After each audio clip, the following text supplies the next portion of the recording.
Once upon a time, nestled deep within a foreboding forest, there was a village named Ebbw Vale. The villagers were a superstitious lot, constantly living in fear of the dark, whispering about the curse that plagued their land. 100 years ago, a sorceress named Malara had been wronged by the villagers, and as revenge, she cast a terrible curse. Every year, on the night of the blood moon, a child from Ebbw Vale would disappear, never to be seen again. This particular year, the blood moon was nearing, and the villagers were more anxious than ever. In a small, rickety house on the outskirts of the village lived a girl named Elara. She was brave and kind-hearted, yet plagued by nightmares of twisted trees and haunting whispers. Despite the villagers' fear, Elara had always been drawn to the forest, feeling an unexplainable connection to its dark depths. One day, while exploring near the edge of the forest, Elara found a strange, ancient book buried under a gnarled tree root. The book was bound in cracked, black leather and filled with eerie illustrations of creatures that seemed to stare back at her.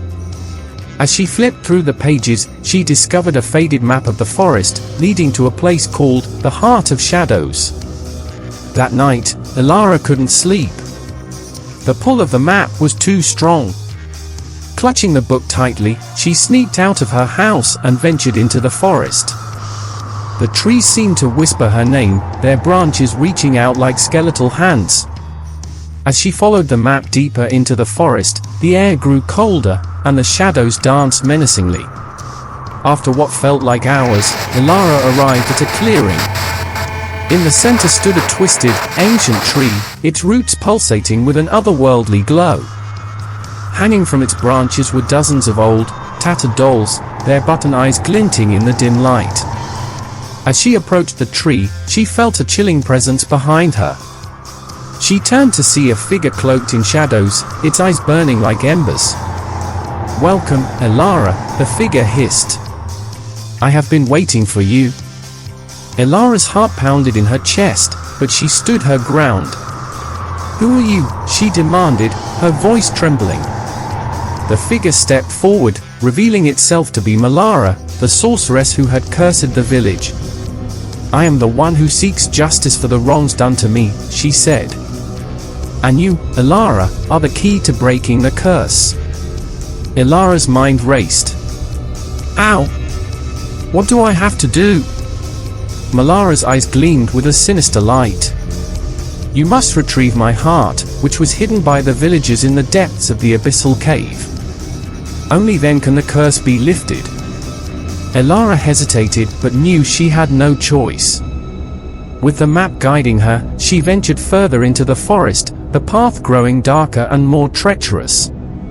She finally reached the entrance of the abyssal cave, a yawning maw of darkness that seemed to swallow all light.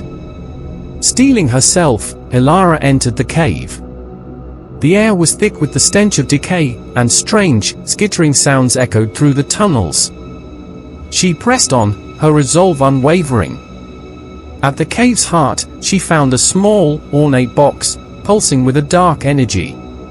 Inside was Malara's heart, blackened and withered, but still beating. As she took the heart, the cave began to tremble, and a cacophony of wails filled the air. Shadows clawed at her, but she fought her way out, clutching the box tightly. Exhausted and terrified, she returned to the clearing, where Malara waited.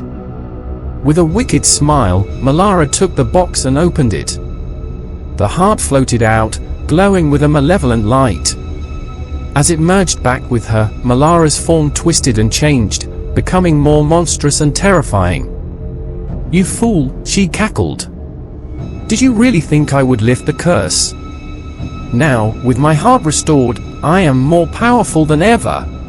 Elara's eyes widened in horror. She had been tricked. The ground trembled as Malara's dark power surged through the forest, the trees groaning and twisting into grotesque shapes. Desperate, Elara remembered the ancient book. Flipping through its pages, she found a spell of binding. With no other option, With no other option, she began to chant the incantation. The words seemed to burn her throat, but she continued, drawing on every ounce of strength. Malara shrieked in rage as the spell took hold. Shadows wrapped around her, pulling her toward the twisted tree. This isn't over, Elara. This isn't over, Elara, she screamed.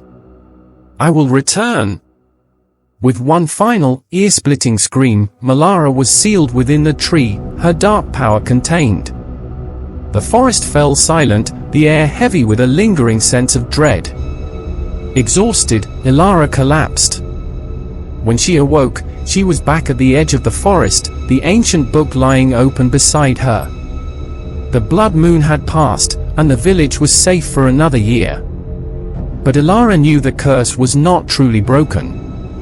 Malara's warning echoed in her mind, a constant reminder that the darkness would return.